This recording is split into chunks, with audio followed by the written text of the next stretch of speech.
এটা বগুড়া জেলা নন্দীগ্রাম থানার ৪ নং থালতা মাঝগ্রাম ইউনিয়ন দারিয়াপুর গ্রামের গল্প। সময়টা জমিদারি প্রথা বিলুপ্তির ঠিক পরের কথা। দারিয়াপুর গ্রামের সবুজ প্রান্তর জুড়ে তখন এক নতুন ভোরের হাওয়া বইছে। গ্রামের ধনাঢ্য ও উদারমনা ব্যক্তিত্ব চন্দ্রকিশোর মুন্সি জমিদারি শেষে গ্রামের সাধারণ ও পরিশ্রমী মুসলিম প্রজাবর্গের কল্যাণের কথা চিন্তা করে এক মহৎ সিদ্ধান্ত নেন। তিনি এক দলিলে পুরো দারিয়াপুর গ্রামের সব মুসলিম প্রজাদের উদ্দেশ্যে লিখে দেন ১৪ বিঘা উর্বর আমন জমি। এই জমি ছিল গ্রামের সাধারণ মানুষের সম্বল, আপদ বিপদের ভরসা আর সম্প্রদায়ের যৌথ সম্পদ। জমি দেখভাল ও পরিচালনার জন্য গ্রামবাসী সর্বসম্মতিক্রমে জিম্মেদার হিসেবে বেছে নেন সৎ ও নয়নিষ্ঠ মানুষ লতিফ শেখকে। তিনি আজীবন কোনো স্বার্থ ছাড়া আমানতের খেয়ানত না করে সেই দায়িত্ব পালন করে যান। লতিফ শেখের পর দায়িত্ব আসে হায়দার শেখের কাঁধে। তিনিও পূর্বসূরির আদর্শ ধরে রাখেন। পরবর্তীতে গ্রামের মানুষের সম্মতিতে এই আমানতের দায়িত্ব পান মজা শেখ। তিন প্রজন্ম ধরে চন্দ্রকিশোর মুন্সির সেই ১৪ বিঘা জমি দারিয়াপুরের সাধারণ মানুষের ভালোবাসায় ও সঠিক পরিচর্যায় এক যৌথ সম্পদের প্রতীক হয়ে বেঁচেছিল।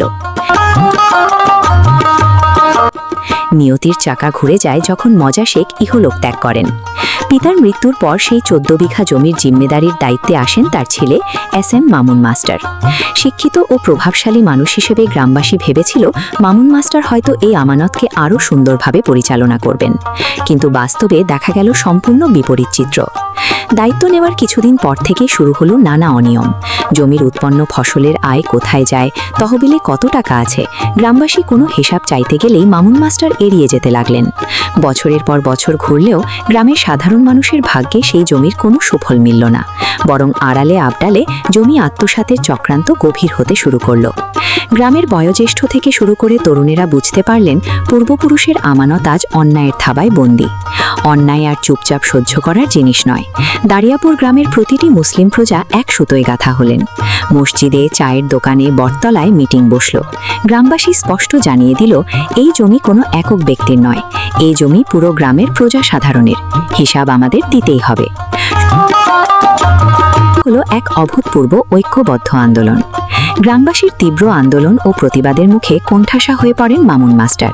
সত্যের মুখোমুখি হওয়ার সাহস না পেয়ে তিনি আশ্রয় নিলেন ছলচাতুরির। ক্ষমতার দাপট দেখিয়ে উল্টো আন্দোলনকারী সাধারণ গ্রামবাসীদের নামে আদালতে ঠুকে দিলেন একের পর এক মিথ্যা মামলা। ভেবেছিলেন আইনি ঝামেলা আর পুলিশের ভয় দেখালে গ্রামের সহজ সরল মানুষগুলো ছত্রভঙ্গ হয়ে যাবে। কিন্তু অন্যায়ের কাছে মাথা নত করার পাত্র দারিয়াপুরের মানুষ নয়। মামলার নোটিশ পেয়েও দমে যাননি কেউ, বরং শক্ত হাতে ধরে রাখলেন সত্যের হাত।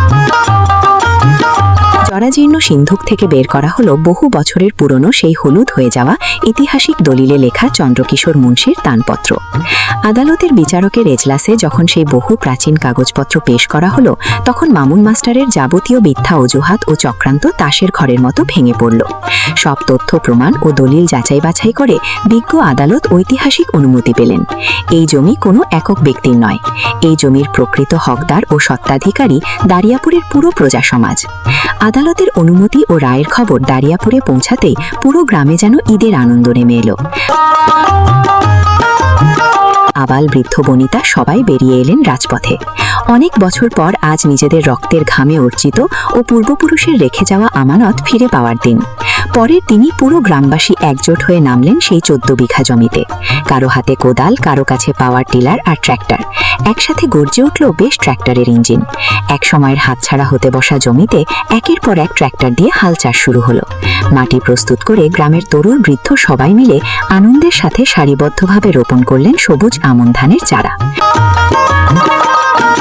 রোদের আলোয় চকচক করে উঠল সেই নতুন রোপণ করা আমন ধানের চারাগুলো। বাতাস যেন ফিস ফিস করে বলে গেল, অন্যায় ও আত্মসাতের দেয়াল যতই শক্তি হোক না কেন, গ্রামের মানুষের ঐক্য আর সত্যের লড়াইয়ের কাছে শেষ পর্যন্ত সত্যেরই জয় হয়।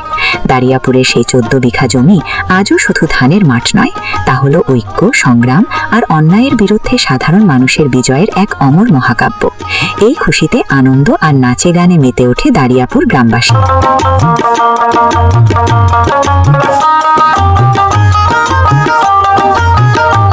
মোহাম্মদ আজিজুল হাকিম, দারিয়াপুর নিউজ।